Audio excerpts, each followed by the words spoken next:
नमस्कार, मी Preeti. HK recipe मराठीमध्ये तुमचं सर्वांचं खूप खूप स्वागत आहे आणि तुम्हाला सर्वांना मकर संक्रांतीच्या खूप खूप शुभेच्छा. तर आज आपण बनवणार आहोत मकर संक्रांती विशेष तिळगुळाचे लाडू.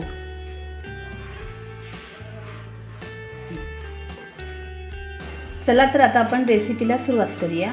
तर तिळगुळ बनवण्यासाठी इथे मी हे पांढरे तीळ घेतलेले आहेत. हे मी छान असे भाजून घेतलेले आहेत. हे 250 ग्रॅम तीळ आहेत. त्यासाठी आपण इथे 100 ग्रॅम सुकं खोबरं भाजून घेतलेलं आहे.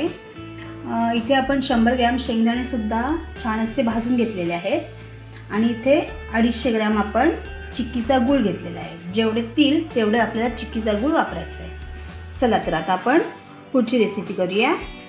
तर आपण काय करणार आहोत, आपल्याला हे शेंगदाणे आहेत ते हे मिक्सरमधून बारीक करून घ्यायचे आहे. बारीक म्हणजे आपल्याला ते एकदम त्याचं एकदम पीठ नाही करायचं आहे, तर थोडेसे असे दाणे असे त्याच्यामध्ये ठेवायचे. तर हे बघा, इथे आपण असे शेंगदाणे हे वाटून घेतलेले आहेत. आता आपण तिळगुळ बनवायला सुरुवात करू. तर आपण पहिले मिक्स करून घेऊया. इथे आपण घेतलेले आहे तीळ, त्याच्यानंतर सुकं खोबरं, त्याच्यानंतर हे शेंगदाणे. हे आपल्याला पहिले व्यवस्थित असे मिक्स करून घ्यायचे.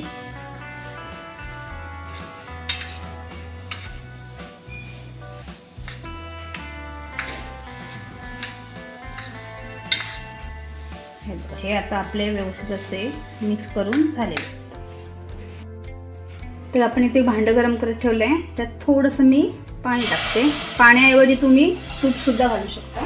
आपण याच्यामध्ये टाकणार आहोत हा चिक्कीचा गूळ. आता याचा आपल्याला पाक करून घ्यायचा आहे. हा आपल्याला एकदम बारीक गॅसवर एकदम विरघळून घ्यायचा आहे.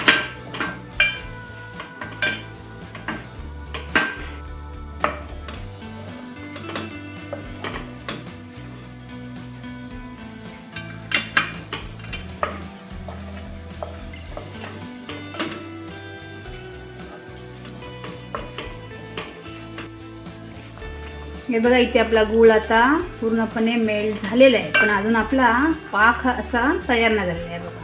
कारण आपल्याला कमी गॅसवरचा सावकाश असा हा पाक करून घ्यायचा आहे. आज आपण जे तिळगुळ बनवणार आहोत ना, ते एकदम कुरकुरीत असे तिळगुळ आपले होणार आहेत. बिलकुल बी ते अजिबात नरम वगैरे नाही पडणार. मस्त असे कुरकुरीत आपण तिळगुळ आज बनवणार आहोत. आता आपण चेक करूया की आपला पाक झाला आहे की नाही. त्यासाठी थोडंसं आपण इथे पाक घेतला आहे, तो आता आपण थोडंसं याच्यामध्ये पाण्यामध्ये टाकून घेणार. आता आपल्याला हा पाक असा बघायचा आहे करून की झाला आहे की नाही. असा घ्यायचा तो आणि अशी गोळी करायची बघा. ही अशी गोळी झालेली आहे आपली. आपण चेक करूया. इथे मी एक डिश घेतले आहे बघा. असा टक्कन असा आवाज आला ना की समजायचं की आपला पाक हा आता रेडी झालेला आहे. तर आता आपण याच्यामध्ये तिळगुळाचं साहित्य टाकून घेणार आहोत. आता आपण याच्यामध्ये टाकून घेणार आहोत.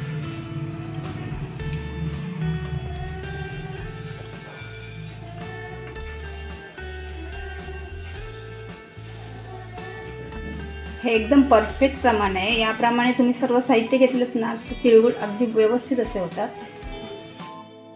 आता हे आपल्याला व्यवस्थित असं मिक्स करून घ्यायचं आहे.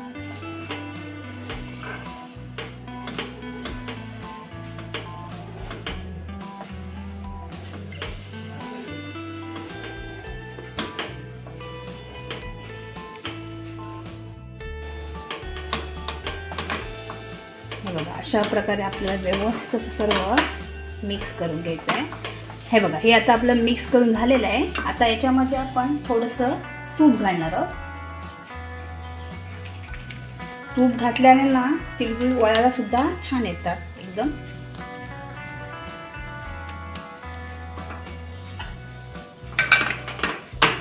हे आपण मिक्स करून घेऊया.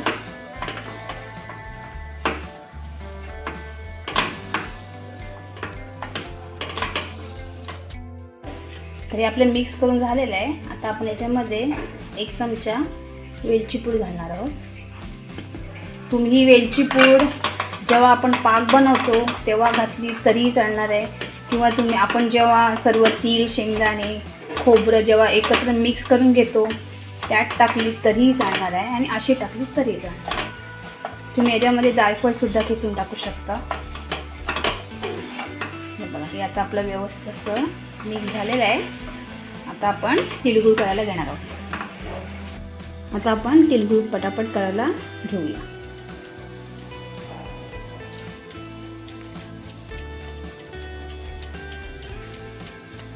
हे बघा, गोल गोल तिळगुळ आपले ते तयार झाले.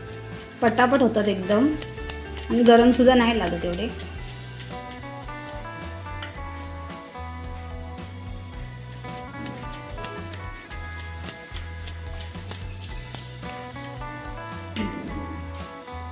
अशा प्रकारे सर्व तिळगुळ आता आपल्याला करून घ्यायचे. तर इथे आपले कुरकुरीत असे तिळाचे लाडू तयार झालेले आहेत. तुम्ही पाहू शकता किती छान दिसतात. हे याचं गुळाचं प्रमाण वगैरे व्यवस्थित झालेलं आहे, त्याच्यामुळे एकदम कुरकुरीत झालेले आहेत. तुम्हाला हे मी एक खाऊन दाखवते. एकदम कुरकुरीत आणि खुसखुशीत झालेले आहेत हे लाडू. जर तुम्हाला माझी रेसिपी आवडली असेल तर रेसिपीला लाईक करा, शेअर करा आणि चॅनलला सबस्क्राईब करा. धन्यवाद.